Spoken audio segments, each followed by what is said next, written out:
how to turn off pages you follow SMS notifications on Facebook Lite. Hello guys, in today's video I'm gonna show you how to turn off pages you follow SMS notifications on Facebook Lite. First thing, go to Facebook Lite and click these three lines in the top corner, go down until you find settings and then notifications.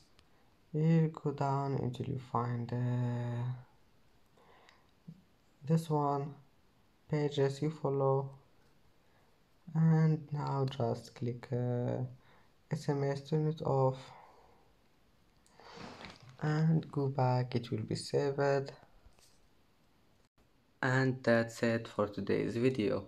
If you like this video, please don't forget to like and don't forget to subscribe, and thank you for watching this video until the end, and now see you in the next video.